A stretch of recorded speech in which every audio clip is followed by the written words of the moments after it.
எத்தனை? 2 இல்லையா? அப்ப பாரு இரட்டை கிளவி எப்படி வரும்? இரட்டை சொல்லாக வரும். அதிலே இருக்கு.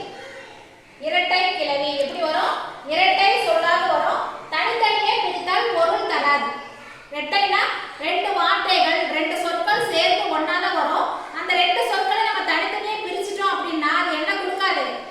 பொருள் தராது. பொருள் தராது. அதே மாதிரி இரட்டை கிளவியில 2 வார்த்தைகள் தான் வரும். 2 சொற்கள் தான் இருக்கும். 3 4 அந்த மாதிரி எல்லாம் இருக்காது. உதாரணம் பார்த்துடலாமா? கலகல. அவன் எப்படி கலகலன்னு சிரிக்கிறா பாரு. சொல்றோம் இல்லையா? இத தனியா பிரிச்சு பாரு, பொருள் கொடுக்குதா? இல்லையே, பொருள் கொடுக்காது. அடுத்து பாரு, படபட. பட்டாசு படபடன்னு வெடிச்சிச்சு இப்படி சொல்றோமா? தனியா பிரிச்சா பொருள் கொடுக்குதா? இல்லை, கொடுக்குது. அது பாரு, மழை மழை. காலையில எழுந்துச்சு சோம்பேறித்தனமா உட்காந்துருக்காம மழை மழைன்னு வேலையை பாரு. நாமளும் இந்த மத்தவங்க பேசி கேட்கறோம் இல்லையா? தனியா பிரிச்சு பாரு, பொருள் கொடுக்குதா? மழை அப்படிங்கிற வார்த்தைக்கு பொருள் கிடையாது. அதே மாதிரி எல்லாமே 2 முறை தான் வரும். கலகல அவ்வளவுதான். கலகல கலகல கல அப்படி சொல்றோமா? சொல்றது. அதே மாதிரி படபட 2 முறை தான் சொல்லுவோம். படபட படபட அப்படிலாம் நம்ம சொல்றது கிடையாது. இது வந்து 2 முறை மட்டும் தான் வரும். அடுத்து பாரு, கடகட. கடகடன் படி, கடகடன் எழுது இப்படி சொல்றோம் இல்லையா? இதை பிரிச்சா பொருள் தருதா? கடன் அவ்வளவுதான்.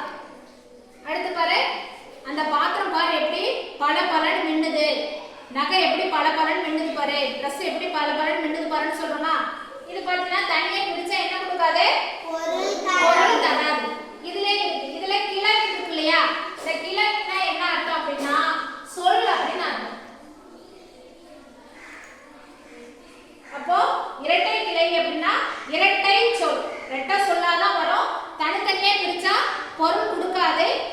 2 முறைக்கு மேல அடுக்கி வராது. 2 முறை மட்டும் தான் வரும். அடுத்து பார்க்க போறது அடுக்கு தொடர். இதுல அடுக்கு தொடர்னா ஒரே சொல்லு திரும்ப திரும்ப அடுக்கி வரும். ஒரே சொல் திரும்ப திரும்ப அடுக்கி வரும். அடுக்கி வரும். அடுக்கு தொடர் அடுக்கி வரும். இரட்டை கிளவியில இரட்டை சொற்கள் வரும்.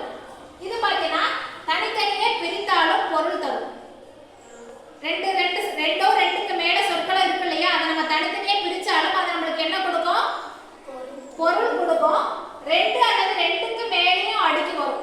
இரட்டை கிளவி பார்த்தா நம்ம பார்த்தோம் 2 முறை மட்டும்தான் வரும். மலபல கடகட அவ்வளவுதான் 2 முறை தான் வரும்.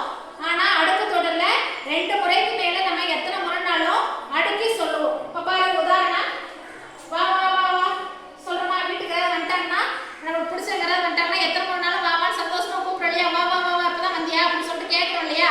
இது மாதிரி தனியா பிரிச்சாலும் பொருள் கொடுக்குதா? வா பொருள் இருக்குதானே? அடுத்து பாரு, பம் பம் பம் பம் ஓடு ஓடு ஓடு ஓடு சொல்றோம் இல்லையா? இது தனியா பிரிச்சாலும் பொருள் கொடுக்குதா? பாம்பு பொருள் இருக்கு. அடுத்து பாரு, தீ தீ தீ தீ தீ சொல்றோம் இல்லையா? தீனா என்னது? நெருப்பு. நெருப்பு. அப்போ அந்த ஒரு தீக்கும் பொருள் இருக்குது தானே? அடுத்து பாரு, போ போ போ போ சொல்றோம் தானே? இந்த போன்னா என்னது? போக சொல்றது இல்லையா? இப்போ போன்னா பொருள் இருக்கு தானே? இருக்கு. அடுத்து பாரு, திரும்ப திரும்ப திரும்ப திரும்ப திரும்ப திரும்ப பேசுற நீ, திரும்ப திரும்ப திரும்ப தொல்லை பண்ற நீ அப்படின்னு சொல்றோம் இல்லையா? அப்ப இது தனியா பிரிச்சாலும் பொருள் இருக்கா? திரும்ப பொருள் இருக்கு தானே? இப்போ இரட்டை கிளவி அடுக்கு தொடர் தெளிவா நம்மள புரிஞ்சிருச்சா? அதுல இருக்கு. இரட்டை கிளவினா இரட்டை சொல் தான் வரும். அடுக்கு தொடர்னா ஒரே சொல் பல வாட்டி அடுக்கி அடுக்கி வரும். இரட்டை கிளவி தனியா பிரிச்சா பொருள் தராது. அடுக்கு தொடர் தனியா பிரிச்சாலும் பொருள் தரும். இரட்டை கிளவி 2 முறை மட்டும் தான் வரும்.